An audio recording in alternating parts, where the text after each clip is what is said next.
इसलिए भरत तुम सब प्रकार से साधु हो। और ये वरदान यहाँ कौन मांग रहा है? एक साधु मांग रहा है। वरदान क्या मांग रहा है? राम जी के चरणों में प्रीति हो जाए। लेकिन लंका में देखो एक भक्त है कि भरत से भी बड़ा भक्त है। ये भरत से बड़ा भक्त कौन है लंका में? वो लोग यही कहेंगे विभीषण है। विभीषण नहीं है। विभीषण से भी बड़ा भक्त कोई है भी यही लंका में।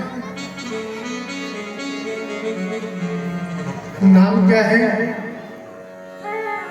त्रिजटा नाम राक्षसी एका। त्रिजटा नाम राक्षसी एका। त्रिजटा नाम राक्षसी एका। त्रिजटा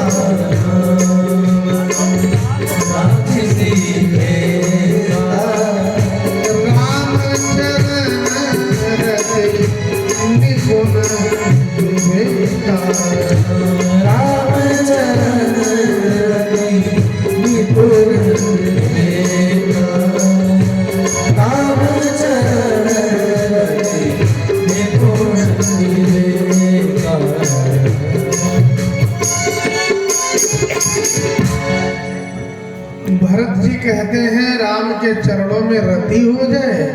और ये जो त्रिजटा है ना, तो त्रिजटा नाम राक्षसी का राम चरण रति निपुण विवेक। भरत जी के पास वो रति अभी हुई नहीं, मांग रहे हैं। और त्रिजटा का मन देखो, राम जी के चरणों में रति कर रहा है पहले से। ऐसे फर्क पड़े हैं।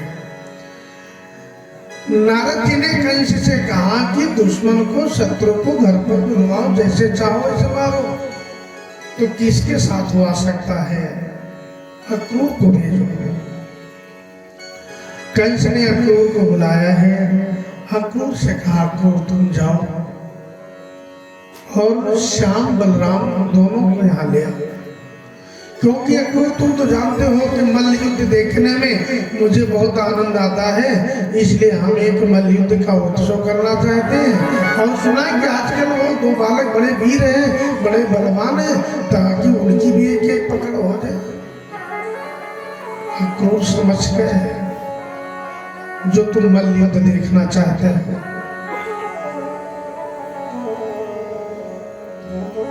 कंस ने कहा अक्रूर रथ तुम हमारा ले लो और जाओ। अक्रूर जी यहाँ से मथुरा से चले, और मथुरा से चले हैं तो आज अक्रूर के मन में कई प्रकार की तरंगे उठ रही हैं। जो तरंगे विभीषण के मन में उठ रही थी, आज मैं उन चरणों का दर्शन करूंगा जिन चरणों से गंगा निकली। आज से उन चरणों का मुझे दर्शन होगा जिन चरणों की रज भगवान शिव भी लगाने को लालायित रहते हैं। आज जीवन धन्य होगा, क्योंकि आज उन चरणों का दर्शन होने जा रहा है जिन चरण रज से पत्थर से भी अहिल्या प्रकट हो गई थी। अक्रूर जी रथ को चला देते हैं। उसके बाद राम श्याम बलराम में मस्त हो जाते, घोड़े थोड़ी दूर चलते, उसके बाद खड़े हो जाते। 2-2, 3-3 घंटे बीत जाते, रथ खड़ा रहता। अक्रूर को होश ही नहीं है रथ चल रहा है कि रुका है। फिर जब होश में आते हैं तब देखते रथ तो खड़ा है, तो थोड़ा घोड़ों को और चला देते हैं, उसके बाद डूब जाते हैं।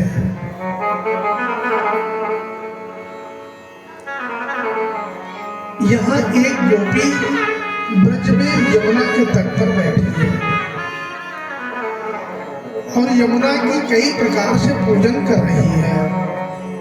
पूजन क्यों कर रही है?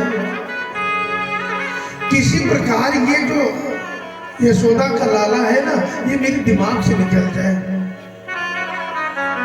इसी प्रकार हे यमुना मैया, मैं तुमसे प्रार्थना करती हूँ ये यशोदा का लाला दिमाग से नहीं निकलता, निकल जाए।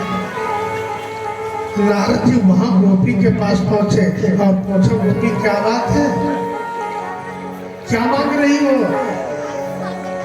गोपी ने कहा, यही कहती हूँ कि जो दिमाग में घुस गया है ये लाला कम से कम निकल जाए बस। नारद जी गोपी के चरणों में गिर पड़े और कहा, गोपी तुम धन्य हो। क्यों? मरने के समय पर जिसका नाम नहीं आता है तो उसकी छवि तुम मन से निकालने के लिए पूजा कर रही हो। आखिर क्यों? वो गोपी कहने लगी, एक बार में गाय दुहने के लिए बैठी और गाय धोने के लिए जब बैठी तो गाय का थन जब हाथ में आया तो तुरंत वही नंद का लाला आ गया और बगल में बैठ गया और कहा, गोपी थोड़ा 2-4 छाछ मेरे मुख में मार दो। तो उसने मुख बहला लिया और मैंने उसके मुख में मारना शुरू किया तो सारा दूध उसके मुख में डाल दिया।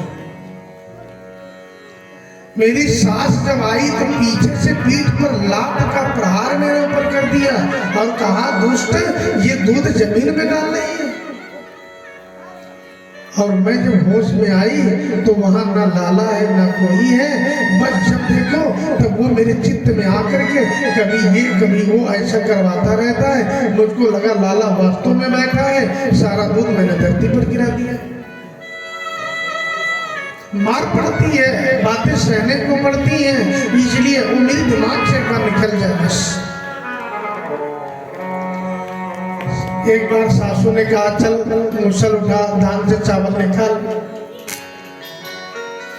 और जैसे मूसल लेकर के बैठी धान के पास, वैसे वो यशोदा का लाला आया और मूसल पकड़ के बैठ गया। कहो गोपी, आज ज्यादा डांट पड़ गई क्या? तुम्हारी सास ने ज्यादा डांट लगा दी।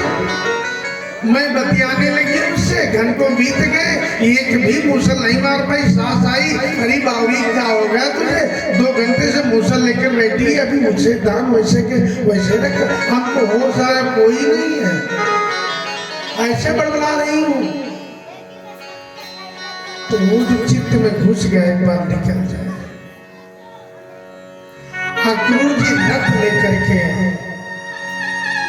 ब्रज के पास पहुंचने वाले हैं। गोधूली बेला में, गोधूली बेला वो होती है जब गौएं चारण करके घर की ओर चलती हैं और गौओं के चलने से जब धूली उड़ती है उसको कहते हैं गोधूली बेला। श्याम बलराम दोनों गौचारण करके आए हुए हैं, बछड़ों को छोड़ दिया है, मटकी उठा ली दूध दोहने के लिए। इतने में अक्रूर का रथ आ गया। अक्रूर को भगवान कृष्ण ने देखा तो मटकी वहीं रख दी और दौड़ पड़े और चाचा को प्रणाम किया,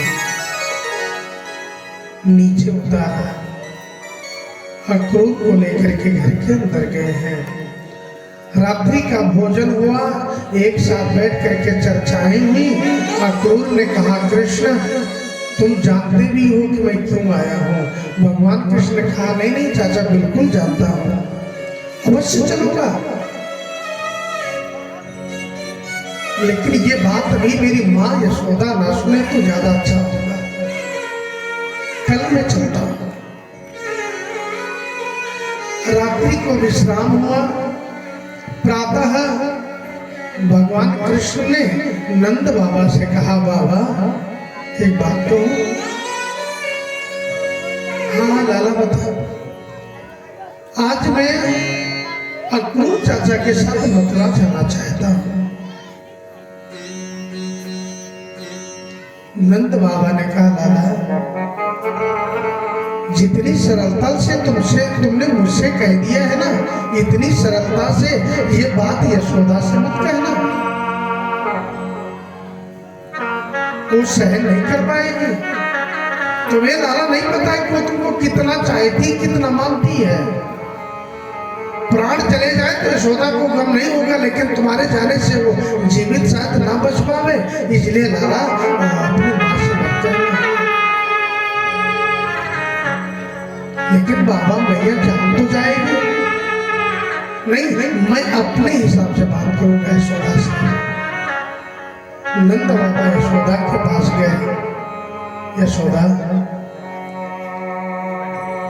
लाला के मन में थोड़ा घूमने टहलने की इच्छा है, मथुरा जाने की इच्छा है, तो अक्रूर आए हुए भी हैं, तो भेज देते हैं। यशोदा ने जब सुना तो कहा कि तुम लाला को भेज दोगे? कहाँ? मथुरा।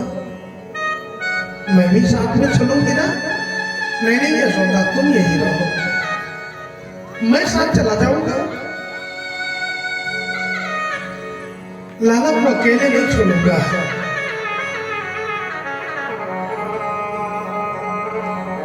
ये चर्चा धीरे धीरे धीरे धीरे पूरे ब्रज में फैल गई, और जब ब्रज में ये चर्चा फैली कि कृष्ण मथुरा जा रहा है,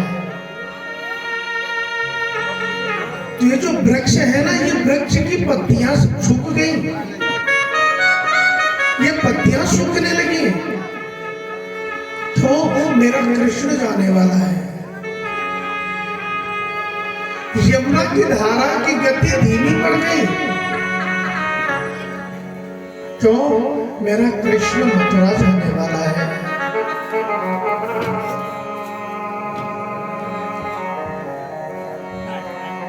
ग्वाल बाल सब दौड़ करके आए और कहा कन्हैया,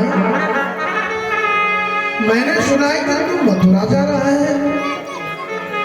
हाँ भैया, 2-4 दिन के लिए जा रहा हूँ, उसके बाद वापस आ जाऊंगा। ग्वाल बालों से कहा कन्हैया, यमुना के तट पर गवों को साथ में तुमने चराया, और जब नंद बाबा को वरुण जी के दूत जल में ले जाकर के बंदी बना दिए थे और तू जुड़ा करके लाया था, तो ग्वाल बाल कहते हैं कन्हैया, जब मैंने तुमसे पूछा क्या तुम भगवान हो, तो भगवान ने कहा हाँ हाँ भगवान। ग्वाल बालों ने कहा कि जब तुमने कहा कि हम भगवान हैं, तो हमने कहा अपना वैकुंठ दिखा दो। भगवान कृष्ण ने कहा ग्वाल बालों आंख बंद करो, वैकुंठ दिखाते हैं। ग्वाल बालों ने आंख बंद की तो तुरंत क्या देखा? वैकुंठ पहुंच गए, जहां पर भगवान के 4 हाथ हैं। पार्षद सब खड़े हुए हैं। ग्वाल बालों ने कहा कन्हैया, तो द्वारपालों ने कहा यहाँ जोर से आवाज नहीं निकल सकती। ग्वाल बाल आपस में खाना भूजी करने लगे, इस वैकुंठ से अच्छा तो मेरा ब्रज है, इस वैकुंठ से तो अच्छा मेरा ब्रज है, जहां पर अपने कन्हैया की पीठ पर चढ़कर घोड़ा तो बना लेता हूं। ये ग्वाल बाल कहते हैं कन्हैया, तेरी पीठ पर चढ़ चढ़ करके घोड़ा तुझको बनाया, इतने अच्छे अच्छे खेल खेला, माखन चोरी की, और मथुरा जाने का समय आया तो अकेले जाए? नहीं कन्हैया, हम सब चले गए। कृष्ण ने कहा ठीक है सखाओ, तुम लोग भी चलो। अक्रूर जी को इशारा किया, चाचा तुम रथ में घोड़े लगा दो। रथ में अक्रूर ने घोड़े लगाए, और हमारे श्याम बलराम दोनों रथ पर खड़े खड़े गए। रथ पर चढ़े तो ग्वाल बाल भी साथ में चढ़े, नंद बाबा भी रथ पर चढ़े। इतने में गोपियां आ गई, और गोपियों ने रथ के आगे खड़े होकर के रथ को रोका। ललिता, विशाखा, प्रभावती आदि जितनी गोपियां थी सब दौड़ करके, क्यों?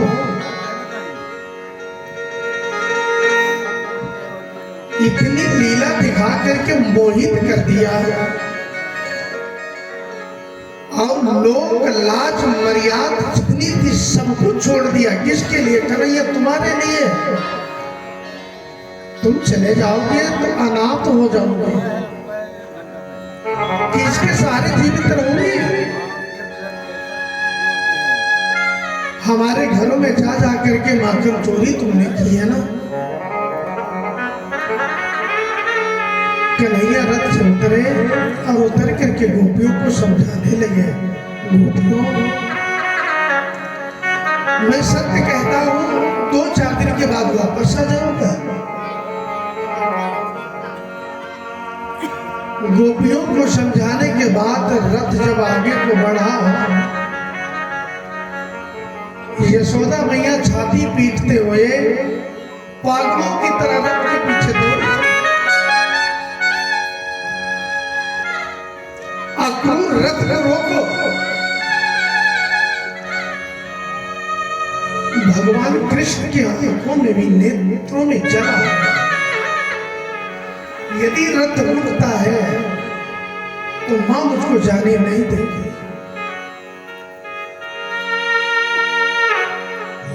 नंद बाबा ने कहा, यशोदा क्या बात है, तुम शांति से घर पर रहो, मैं साथ में हूं ना लाला के।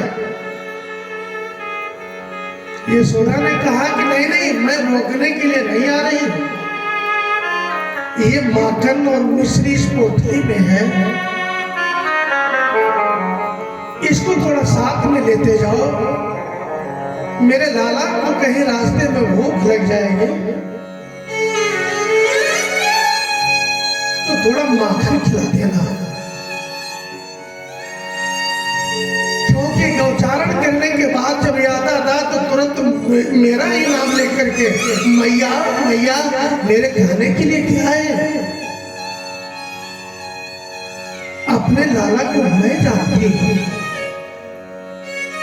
कितनी जल्दी भूखा होता है, इसलिए माखन मिश्री थोड़ी सी लेते जाओ और मेरे लाला को रास्ते में खिला देना। नंद बाबा रथ से उतरे, उतर कर वो पोटली ले लिए, पोटली लेकर के रथ पर सवार हुए और रथ पर सवार होकर के जब रथ आगे बढ़ा तो क्या देखा, पीछे मुड़ करके यशोदा वही मार्ग में मूर्छित पड़ी।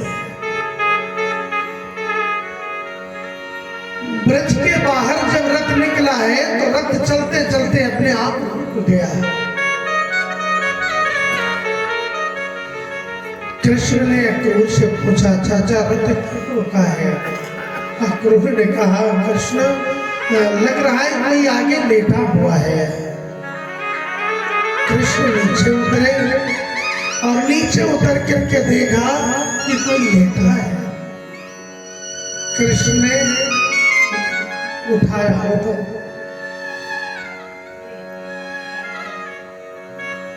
राधे तुम मार्ग में लेटी हो, तुम तो जानती हो राधे कि तुम्हारे बिना मैं आधा हूं। जहां पर राधे तुम नहीं होती हो वहां पर हम तो अधूरे माने जाते हैं। और लीला मेरी अभी बाकी है, तुमको पता भी है, इसलिए तुम शांति से रहो और रथ को आगे जाने दो। राधा ने कहा, मैं तुम्हारे रथ को रोकने के लिए नहीं आई, बिल्कुल एक शब्द में तुमसे नहीं कहूंगी कि तुम रुक जाओ, आखिर छोड़ कर क्यों जा रहे हो, मैं कुछ नहीं कहूंगा, लेकिन इतना कहूंगे, आज जा रहे हो ना, आज के बजाय कल चले जाओ, आज के दिन रुक जाओ, कल चले जाओ, हमें कोई दिक्कत नहीं होगी। कृष्ण ने कहा, राधे आखिर क्यों? राधा ने कहा, कृष्ण तुम जानते हो मेरे प्राण तुम्हारे में बसते हैं, और मेरे प्राण जब तुम्हारे में बसते हैं, तुम चले जाओगे तो तुम्हारे साथ मेरे प्राण नहीं जाएंगे, तो मेरी केवल यहाँ पर लाश ही तो बचेगी। इसलिए एक दिन रुक जाओ और मेरी चिता को तुम आगे अपने हाथों से दे दो, फिर चले जाओ।